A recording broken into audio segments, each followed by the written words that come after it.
All right, Shalom. First and foremost, I want to give all praises, honor, and glory unto Yahweh, Bahashem, Yahweh Shai, Bahashem, Racha Kwadash, and double honors unto the apostles and elders of Great Millstone, and peace and blessings to all you Wakim out there who pushing this word with all truth and sincerity. You know, what 144,000 who pushing this word with all truth and sincerity, but as well as to all you believers out there who believe in the gospel. And it's the brother Quara Abad from the GMS Houston camp. And real briefly, I got a little quick hit I want to go into, which should be fairly quick, you know, and it was something that was kind of mentioning yesterday while we was at camp.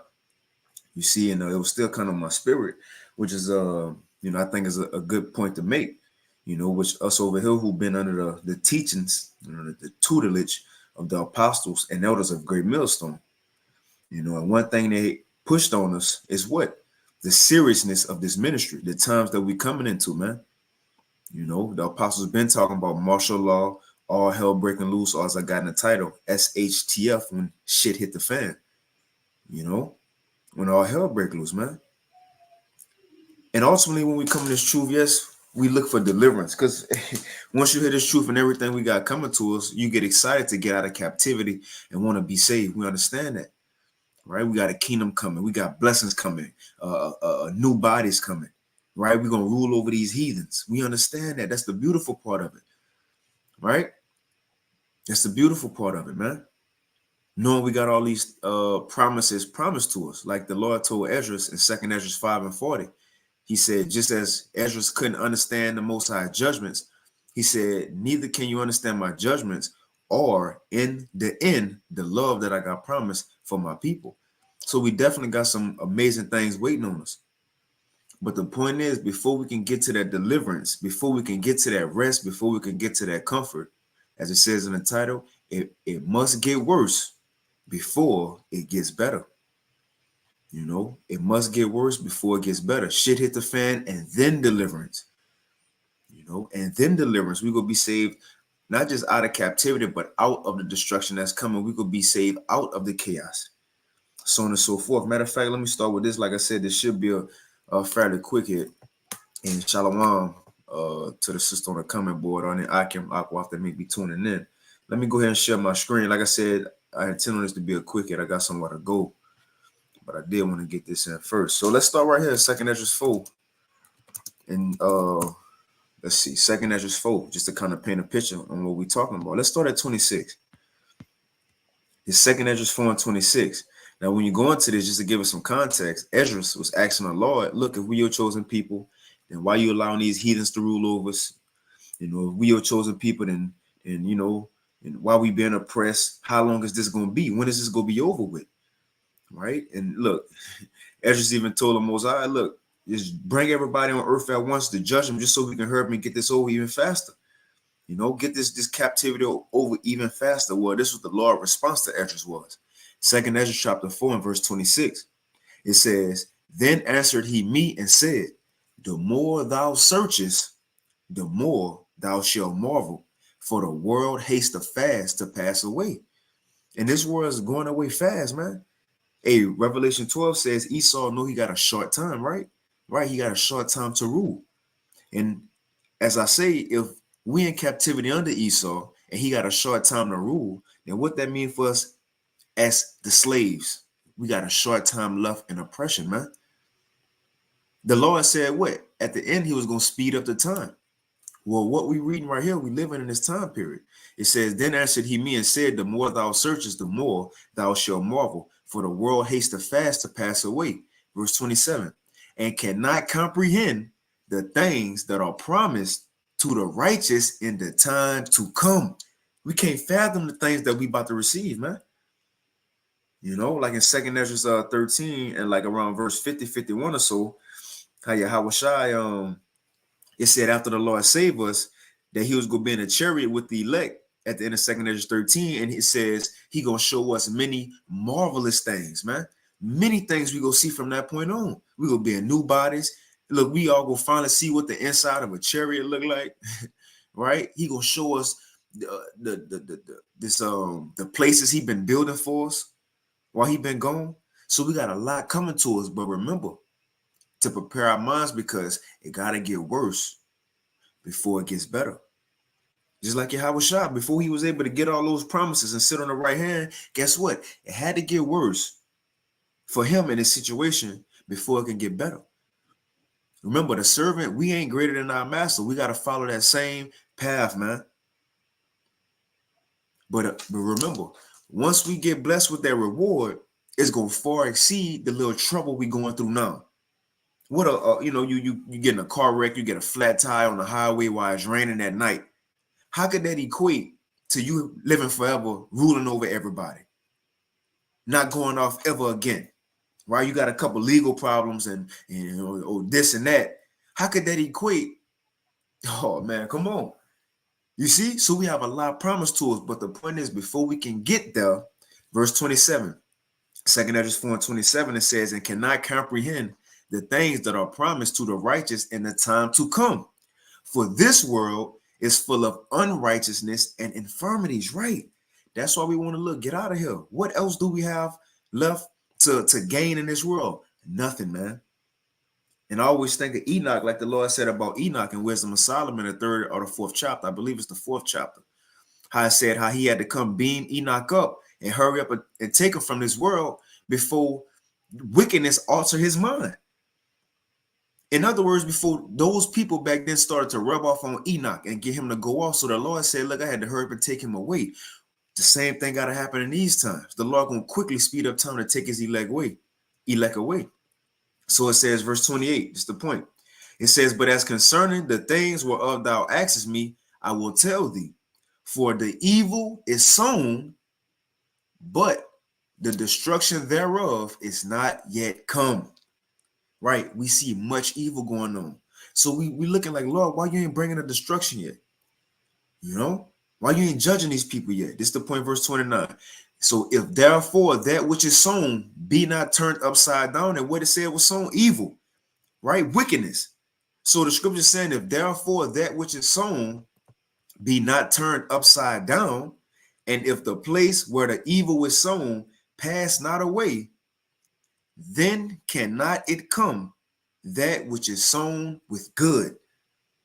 So if all hell don't come, if all hell don't break loose, if times don't get harder for this world, even for us as believers, right? If we don't, if people don't start struggling and gotta, the house get foreclosed, the times we in right now, I want to say coming in, but I don't want to say coming in because we in those times, right? Losing jobs and, the dollar going digital, gas prices about to go up again, food prices continuing to go up while look, your wages stay the same.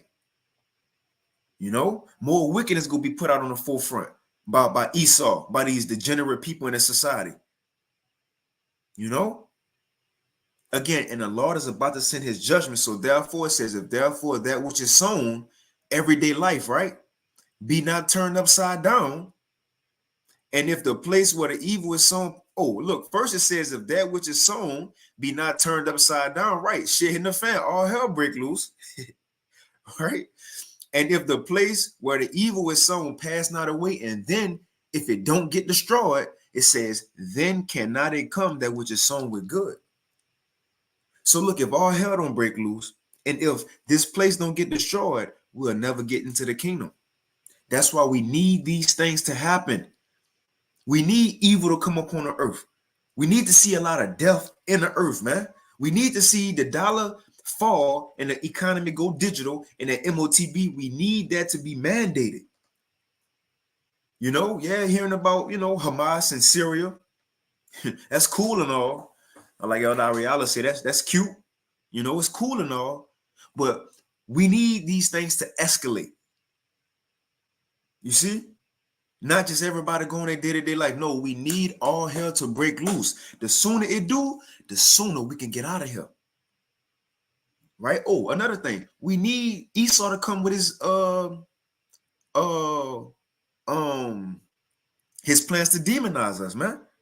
Yeah, we could be put up on the news as if we the worst of the worst, but did it not happen to our forefathers? Did it not happen to Yahweh Shai? It said he was numbered among the transgressors.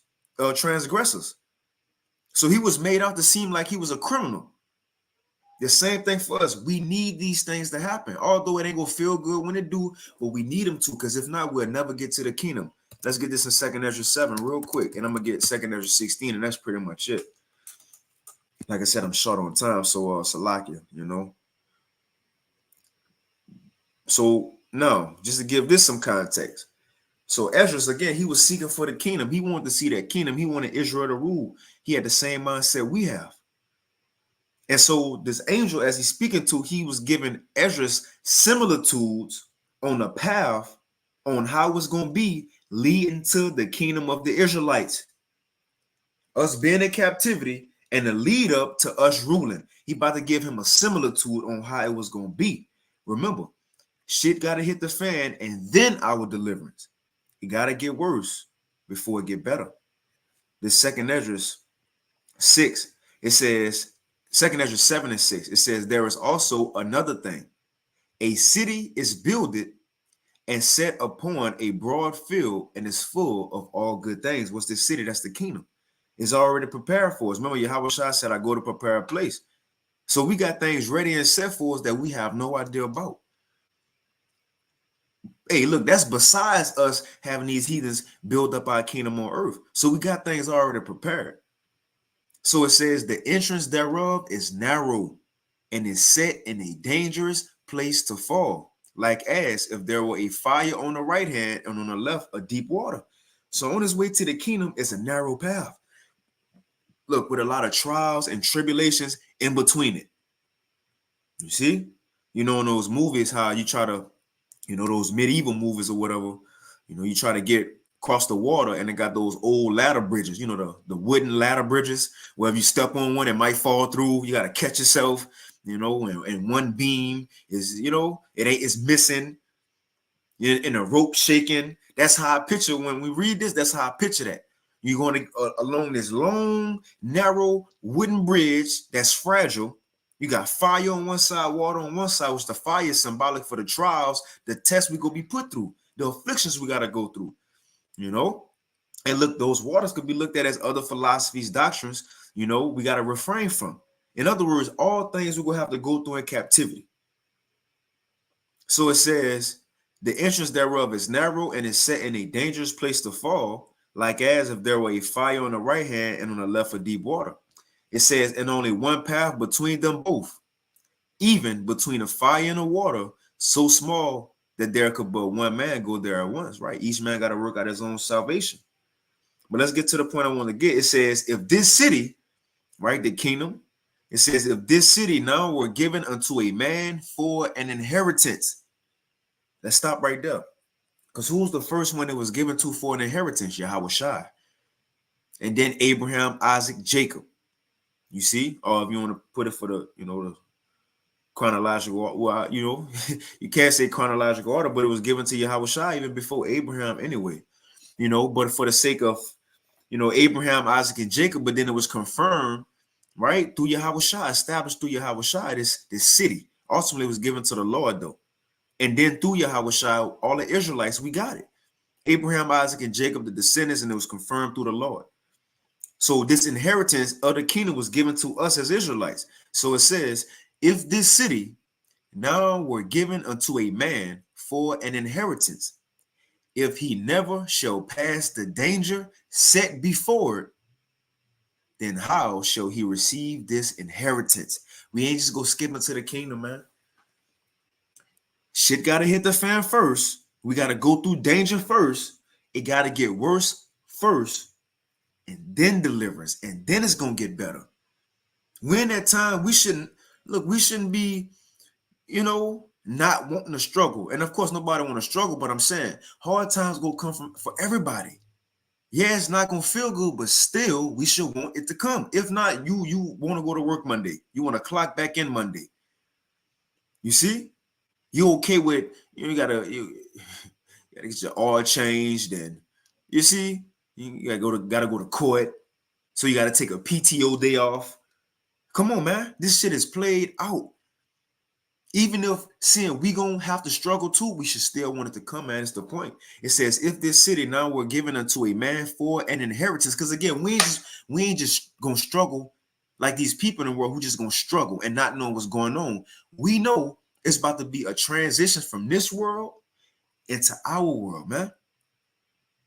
You know, when you invest money, you lose money when you put it into your investment. But guess what? When that investment hit, you straight. You straight. Well, we losing money right now in this world because we invested in the world to come. And look, when all hell break loose, man, I was reading that. Matter of fact, I was reading that the other day in 2nd Ezra 16. Let me get that real quick. Because it's pretty much saying, look, man, nothing in this world matter. It don't matter. Let's see if I can find it. I was like, man, that's fire right there. Let's see.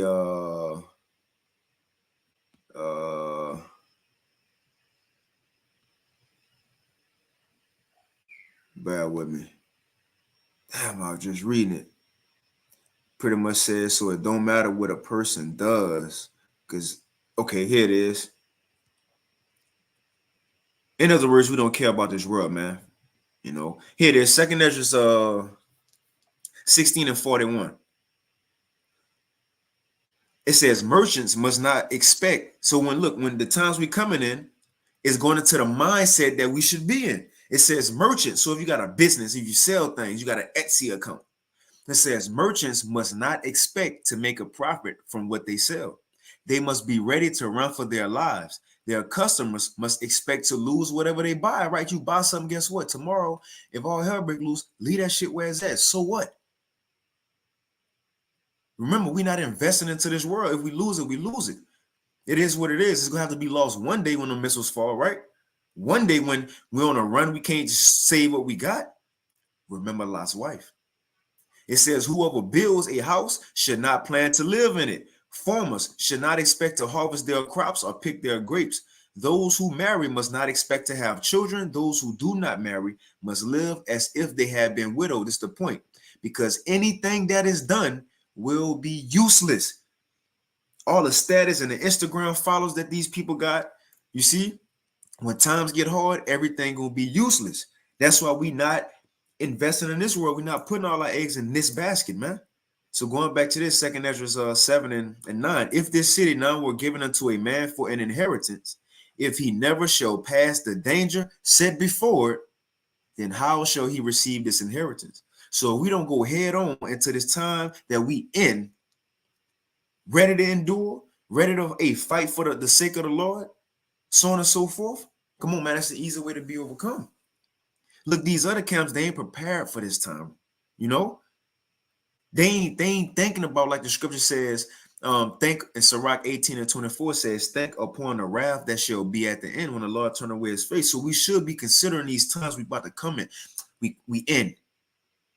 We should be considering the judgments of the Lord and how freaky it's about to get out here, man. It's gonna be some scary shit, even us, because we ain't see the Lord. We ain't see Al-Shadia yet. Yeah, we see people getting in wrecks, people get shot, and people get stabbed. We talking about ancient judgments that Rahab the harlot was talking about and scared of. That's what's about to happen again in this world. And it says, and I say, it is so, Lord. Then he said unto me, even so also is Israel's portion. So if we don't go through this danger, if you don't want to see hard times come on this world, even if we got to be included in it, you don't want the kingdom to come, man. You okay with this society? You know? Let me jump down and read this too, since we're here. Verse 18, 2nd Ezra 7 and 18, it says, nevertheless, the righteous shall suffer straight things. Right, we're going to be here to go through those hard times too. Difficult times as well. It says, nevertheless, the righteous shall suffer straight things and hope for the wise. So even though we're going to be suffering with these people, amongst these people, should I say, we still going to know, look, this go in one day. Yahweh shall go come beam us up and we going to be good forever. We know that. So even through our suffering, we're going to have hope and knowing it's going in. But for the people, it says, but for they that have done wickedly have suffered the straight things, right? They're going to be in it too. But the difference is, it says, and yet shall not see the wide. They ain't going to see that deliverance, man. You see, they ain't going to see it and they ain't going to be a part of it. Let me get this. Let me go back to 2nd Ezra 16. But seeing we about to get delivered, what happens before a woman deliver a baby? She got contractions, man. Contractions where the Lord will give the same message. We're in a time where things are about to happen. Why? Because Israel is finally about to be delivered. And before deliverance, shit got to hit the fan, man. Shit got to hit the fan. Let's go back to this. 2 Ezra 16 and 35. This is in the GNT version. It says, now listen to my message, you people who serve the Lord. It is the Lord's message, so receive it and believe what he says. The disasters are approaching rapidly. Let's look up this word rapidly. Quickly, at a great rate. It says the disasters are approaching rapidly and they will not be delayed. The Lord ain't about to let up, man. And it's about to give a similar tool. It says, as a woman in the 9th month of her pregnancy may suffer labor pains for several hours. But when the time comes for the baby to be born, there is no longer any delay. We at the time where it's time for this baby, which that baby is symbolic for the elect of the nation of Israel. You know how you got the doctor delivering, right? And the woman in pain, right? This world's about to be in pain because Israel's about to be delivered by the physician, Yahweh Shai. But before that baby come out, that woman going through it, man. Contractions, look, they get closer together. They get more painful. She grabbing shit and grabbing her husband's arm and screaming and sweating. Right. Verse 39. In the same way, so the same way that woman, before that baby come forth, she going through it. And again, it says, but when the time comes for the baby to be born, there is no longer any delay. When that time is for, it's time for Israel to get saved. Therefore, that's why we seeing these plagues. That's why we seeing these contractions, man. It's time for Israel to get delivered. That's why I said in Romans 13 and 11, that now it is high time to awake out of sleep because our salvation is nearer than when we believe. So seeing we close to being saved, guess what else close? Any day now, it can happen. Any day now, shit can hit the fan. That's all we waiting on, man. And look, once those contractions get close and that water break, that's all. Hey, look, that's all we waiting on, for the water to break. And when the water break, that's when the shit gonna hit the fan. We need, look, that water breaking is the event that we need to kickstart all this, man. That's my new, I'm gonna put that in my arsenal. That's my new one. That's my new little saying. When the water break, that's gonna be the event to kickstart all this. Because once that water break, guess what? That child is coming forth. So what we seeing now, look, CV-19, that was a contraction. All right. The lockdowns and all, that was a contraction. Right. People suffering and gas prices going up, that was a contraction. But look, they were spread out.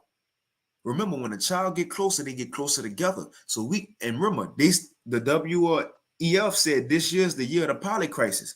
They getting closer together. Poly, as many crises as we know, is a crisis. Many crises about to happen. Many contractions about to come. Many difficulties about to come. Why? It's time for the baby to be delivered, man. It's time for Israel to get up on out of here. Let's read 38 again. A woman in the 9th month of her pregnancy may suffer labor pains for several hours. But when the time comes for the baby to be born, there is no longer any delay. That water broke.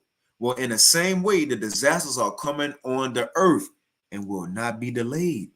And the world will groan when it is caught in its labor pains.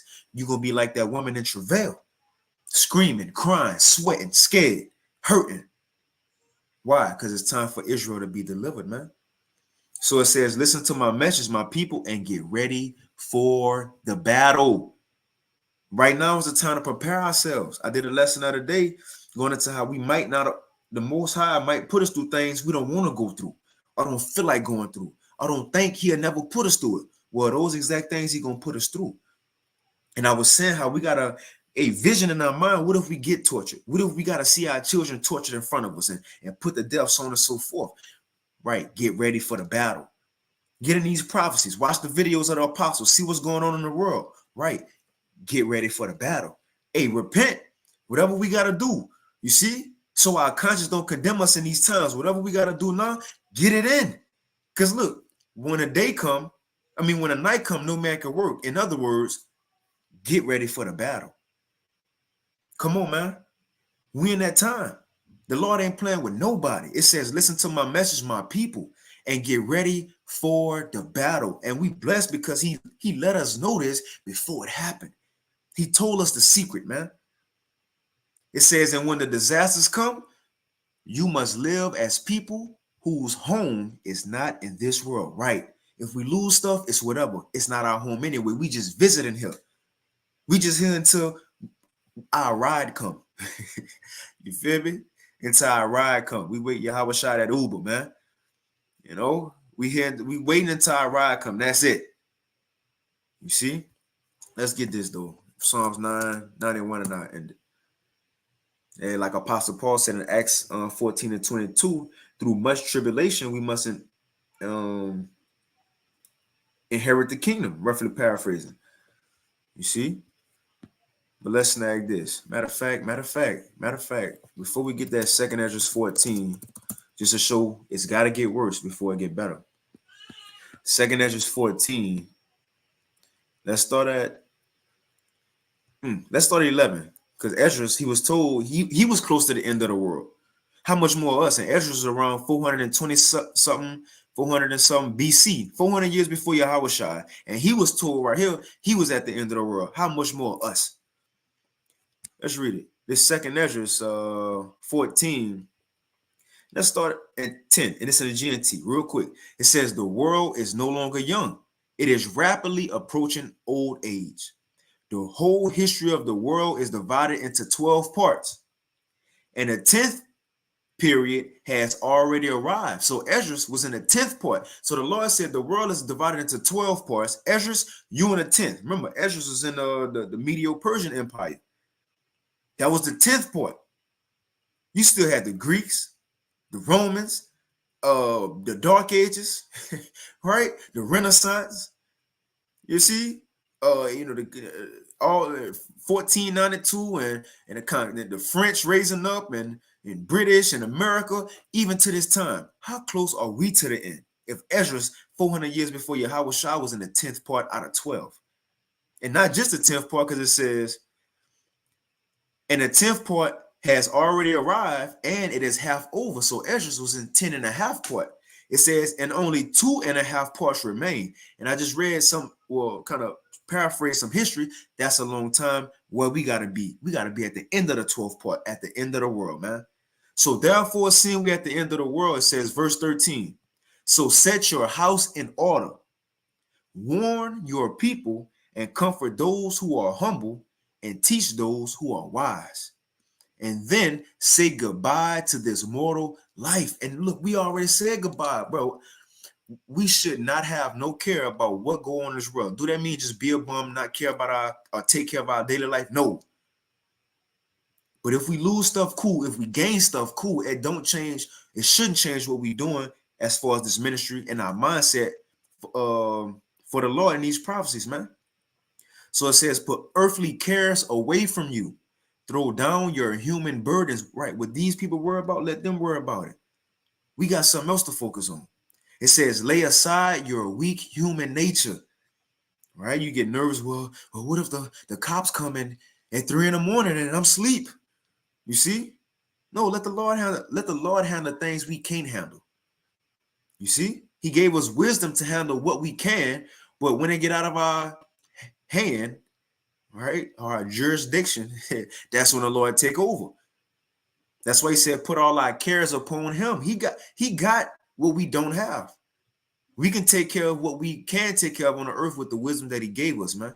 So it says, put all your anxieties aside and get ready to leave this world quickly. You have seen many evil things already, but far worse things are about to happen. Yes, sir. One more time. You have seen many evil things already. And think about all the things we've seen, the rainbow flag agenda, so on and so forth. It's getting worse daily. But the scripture says, but far worse things are about to happen. Right. It must get worse before it gets better. It says, as the world grows older and weaker, the evils that will come upon its people will multiply. Come on, man.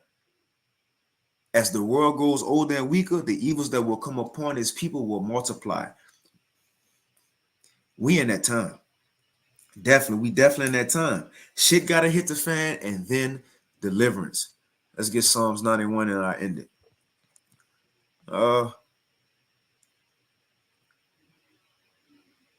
I ain't gonna read the whole chapter. I'm gonna read the whole chapter. Psalms 91 and 1, it says, He that dwelleth in the secret place of the Most High shall abide under the shadow of the Almighty. What's the secret place? This truth. So if we live this truth daily, we believe in this, and we know we really are sincere about this, bro, the Lord said he got us. We go be under his protection. It says, I will say of Yahweh, he is my refuge. You know, Yahweh by Hashem Yahweh Shai. He is my refuge and my power. In him will I trust. Surely he shall deliver thee from the snare of the fowler and from the noisome pestilence. Look, when shit hit the fan, this chapter is explaining the elect will be in the midst of it, but protected through all of it.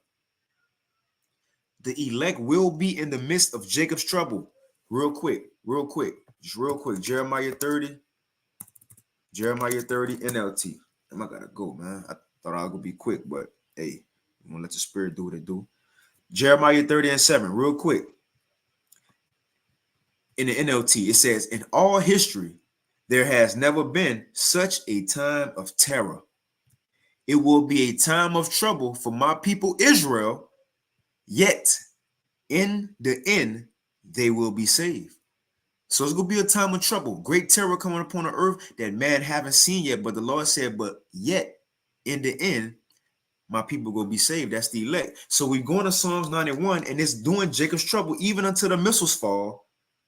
The elect going to be spared through shit hitting the fan, through all hell breaking loose, through it getting worse. So it says, verse 3, Psalms 91. Verse 4, he shall cover thee with his feather, and under his wings shall thou trust. His truth shall be thy shield and buckler. Isaiah 33 and 6, we're going to be stable. It says, thou shalt not be afraid of the terror by night. Right? The many different things that's going to happen. You know, the purge type events, the road type events. I'm giving movies out. The book of Eli type events, things that's going to happen. It says, nor for the arrow that flies by day, even when missiles come. It says, nor for the pestilence that walketh in darkness. When these new diseases come out, they talking about a new disease. We shouldn't be afraid of that either. The Lord said he gonna protect us from that. It says, nor for the destruction that wasteth at noonday. Verse 7, 1,000 shall fall at thy side, and 10,000 at thy right hand. But what? But it shall not come nigh thee. Only with thine eyes thou shalt behold and see the reward of the wicked. Because thou hast made Yahweh by Hashem Yahweh Shai, which is my refuge, even the Most High thy habitation, there shall no evil befall thee, neither shall any plague come nigh thy dwelling. You see? So we have hope when these things come, the Lord will deliver us. You know, the deliverance will come after this. For he shall give his angels charge over thee to keep thee in all thy ways. It says, they shall bear thee up, lest in their hands, lest thou dash thy foot against a stone. Thou shalt tread upon a lion and adder, the young lion and a dragon thou shalt trample underfoot. So that's going through everything that's going to happen in Jacob's trouble, even until missiles falling. And what it says, so even after all hell breaking loose and things get worse, verse 14, but because he hath set his love upon me, therefore will I deliver him. I will set him on high. What's being set on high? Come up hither, getting beamed up, being saved, or in other words, for the sake of the title, being delivered after shit hit the fan. Because he hath set his love upon me, therefore will I deliver him. I will set him on high because he have known my name. It's Yahweh, and Yahweh Shai is the name, but not just the name. We know the Lord. Look, everything that comes with the Most High, his reputation, his prophecies, his word, his covenants, the fear that comes with the Lord. We fully understand that. And because, well, these the ones who got the Father's name and the Son name written on their forehead, they very well are acquainted with the Most High. And because of that, he said, I'm going to deliver them. He shall call upon me and I will answer him. I will be with him in trouble. I will deliver him and honor him. And with long life, I will satisfy him and show him my salvation. So again, we ain't going to get saved until things get worse. And if things don't get worse, we'll never get in our kingdom. Look, if things don't get worse, we'll never see your Howard Shy. We'll never get them crowns, right? We never gonna sip yayan with the Lord. None of this gonna happen. That's why we should want all hell to break loose. Even if our life gotta get harder, so be it. So be it. Because at the end of the day, we gotta suffer for a short period of time, and we about to live, man. We about to live. Who cares what goes on here? We about to live. You see? So I just want to touch on that I say real quick, but Lord willing, it's been edifying. I want to give all praise, honor, and glory unto Yahweh, Bahashim, Yahweh Shai, Bahashim, Rachak Wadash, and double honors unto the apostles and elders of Great Millstone, and peace and blessings to all you walking out there who pushing this word with all truth and sincerity, and as well as to all you believers out there who believe in on the gospel and keep fighting, keep pushing, and we're almost out of here. And with that, shalom. And the water for tuning in, shalom.